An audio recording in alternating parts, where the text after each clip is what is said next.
In 2016, Wizkid featured on Joy Dance. The song spent 10 weeks at number 1 on the Billboard Hot 100. It was streamed over 2 billion times, and it changed everything. Before that moment, Nigerian artists were stars at home, regional giants. After that moment, something shifted. A foreign feature wasn't just a flex, it became a strategy, a business move, a doorway to a world most Nigerian artists had only dreamed of. But here's the question nobody's really asking. Why does every Nigerian artist want a foreign feature? And more importantly, what does it actually cost them? This is V Unfiltered, and this is the real story behind the foreign feature economy. Afrobeats didn't just leave Nigeria. It was pulled out by streaming platforms, by diaspora communities, by TikTok trends, and by one undeniable truth: the world was ready for something new. The genre's roots trace back to Fela Kuti's Afrobeat in the 1970s, a politically charged fusion of jazz, funk, and traditional Yoruba music. But modern Afrobeats, as we know it today, is different. It's pop, it's dance, it's melodic, and it's unmistakably Nigeria. By 2023, Afrobeats had generated over 15 billion streams on Spotify alone. The genre grew by 550% between 2017 and 2022. It wasn't a niche anymore, it was a movement. Streaming platforms created dedicated Afrobeats playlists. Apple Music launched Africa Can Now. Spotify invested in Afrobeat-specific editorial teams. YouTube opened an office in Lagos. The infrastructure was being built, but the real game changer, the foreign collaboration. When Wizkid appeared on One Dance, it wasn't just a feature, it was validation, proof that a Nigerian artist could sit at the top table of global pop music. And every artist in Lagos took notice. In the years that followed, international collaborations by Nigerian artists increased by an estimated 300%. What started as an exception became the expectation. Behind every major foreign feature is usually a deal, and behind every deal is usually a label. In the early 2010s, Nigerian artists operated largely independently. They owned their masters, they controlled their distribution, they kept most of their revenue. But as Afrobeats went global, the major labels came calling. Davido signed with Sony Music in 2016. Wizkid inked a deal with RCA Records, a subsidiary of Sony, the same year. Burna Boy joined Atlantic Records under Warner Music Group in 2018. Tiwa Savage signed with Universal Music Group. Rema partnered with Maven Records and Universal. The list kept growing. These deals came with advances, reportedly between $1 and $3 million per artist, but they also came with strengths, marketing commitments, album delivery schedules, and most importantly, access to the label's roster of international artists. A typical major label deal gives the label 50% or more of recording royalties. The artist might keep 30%, managers take 10 to 20%, publishers take another cut. By the time everyone gets their share, the artist is left with a fraction of what they earn. But here's what the labels sell: access. Access to producers who've worked with Beyonce, access to songwriters who've written for Rihanna, access to feature artists who guarantee radio play. And for a Nigerian artist trying to break into the American or European market, that access is priceless. Many of these are 360 deals, meaning the label takes a cut of everything: touring, merchandise, endorsements. Not just record sales, the artist becomes a brand, and the label owns a piece of every revenue stream. For some, like Burna Boy, the trade-off has paid off spectacularly. He headlined Coachella in 2023. He sold out London's 80,000 capacity stadium. He won a Grammy. The label machine worked for him. For others, the results have been more mixed. Some artists have found themselves stuck in label limbo, contractually bound but creatively constrained, waiting for the foreign feature that never comes. Let's talk about money, because at the end of the day, that's what the foreign feature is really about. Average. Spotify pays between $0.003 and $0.005 per stream. Apple Music pays around $0.0. YouTube Music pays even less.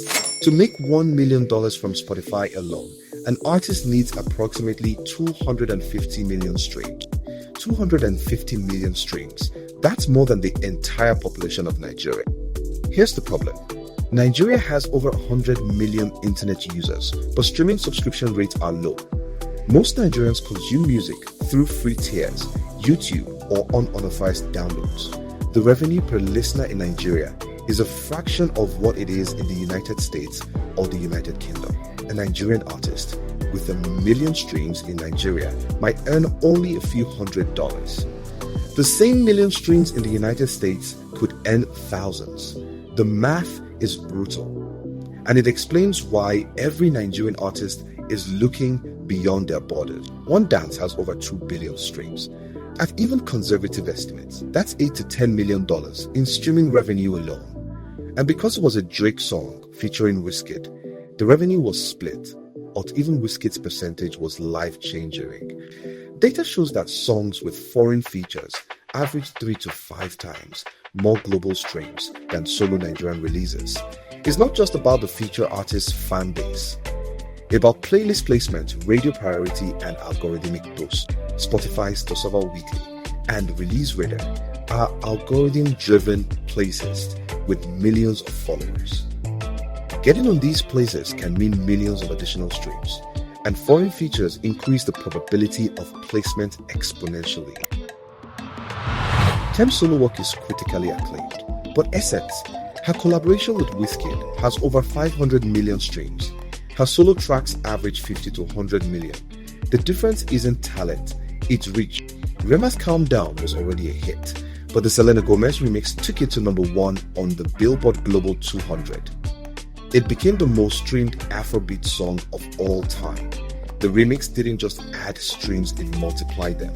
The impact goes far beyond streaming. A successful international collaboration can open doors that were previously closed. Festival invitations, television appearances, magazine covers, global brand endorsements, international tours, major award nomination. In today's music business, visibility has become a form of currency. The more visible an artist becomes, the greater the opportunities available to them. That's why many foreign collaborations are designed as strategic career moves rather than purely creative decisions. A single collaboration with an internationally recognized artist can introduce a Nigerian musician to millions of listeners who may never have discovered their music otherwise. And once those listeners become fans, every future release has a larger potential audience. But collaborations aren't always as simple as recording a song together. Behind every successful feature are months of negotiations. Record labels negotiate release dates, lawyers draft contracts, publishers discuss songwriting credits, managers coordinate schedules, marketing teams develop promotional campaigns. Sometimes, an artist may record a verse months before the public even hears the song. In some cases, collaborations never get released at all. Creative differences, scheduling conflicts, contractual disagreements, marketing priorities, any of these can prevent a completed song from ever reaching the public. This is one reason why securing a foreign collaboration is often much more complicated than fans imagine. The business behind the music can be just as demanding as the creative process itself. There is also another reality many people rarely consider.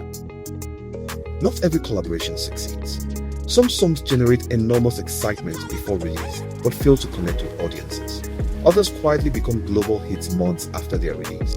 Success cannot be guaranteed simply because two famous artists appear on the same record. Chemistry matters. Timing matters. The quality of the music still matters. One of the biggest misconceptions is that international collaborations automatically benefit both artists equally. In reality, the value exchanged may be very different. For a global superstar, featuring a Nigerian artist may provide cultural relevance, access to African audiences, and credibility within the Afrobeats movement. For the Nigerian artist, the collaboration may provide access to larger international markets, new media attention, and expanded streaming audiences. Each side brings something valuable to the partnership. That's why these collaborations are often described as mutually beneficial rather than one-sided. As Afrobeats has continued to grow, another interesting shift has taken place. The balance of power is beginning to change. Several years ago, Nigerian artists were often viewed as the artists seeking international validation. Today, many international musicians actively seek Nigerian collaborations because Afrobeats itself has become commercially valuable. Artists from North America, Europe, Latin America, and Asia increasingly recognize the influence of Nigerian music on global popular culture. The relationship is becoming more balanced. Rather than Nigerian artists chasing international relevance, many collaborations are now built on shared commercial interests. This reflects how far the genre has traveled over the past decade. Yet the conversation doesn't end there.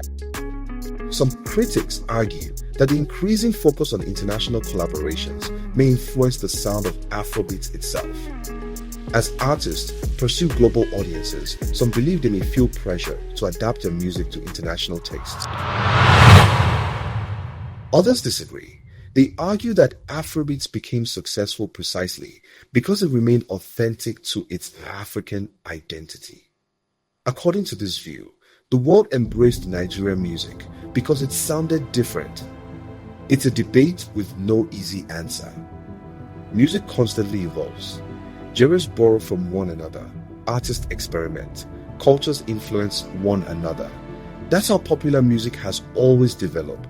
Perhaps the greater question is whether Nigerian artists can continue expanding globally while preserving the distinctive identity that made Afrobeats successful in the first place. History suggests they can. Many of the genre's biggest international success have remained unmistakably Nigerian in rhythm, language, and cultural expression. Songs that include Yoruba, Pidgin English, and other local influences continue to perform strongly on international charts. Rather than abandoning their identity, many artists have discovered that authenticity itself has become a competitive advantage. That may be one of Afrobeats' greatest strengths. It offers something unique in an increasingly connected global music industry. So why does every Nigerian artist want a foreign feature? Because a collaboration represents much more than another song. It represents access, investment, audio audiences, international touring opportunities, stronger streaming performance, greater commercial value, and perhaps most importantly, long-term career growth. But the feature alone is not enough. Without compelling music, consistent artistry, and a clear personal brand, even the biggest collaboration cannot guarantee lasting success. The foreign feature may open the door, but it's the artist who must remain in the room. The story of Afrobeats is still being written, and with every new collaboration, Nigerian artists continue shaping not only the future of African music, but the future of global popular culture itself. Now we'd like to hear from you. Do you think international collaborations help Nigerian artists reach their full potential? Or do you believe too many artists are becoming overly dependent on foreign features? Share your thoughts in the comments below. If you enjoyed this documentary, don't forget to like this video, subscribe to V Unfiltered, and turn on notifications so you never miss our deep dives into the stories behind the headlines.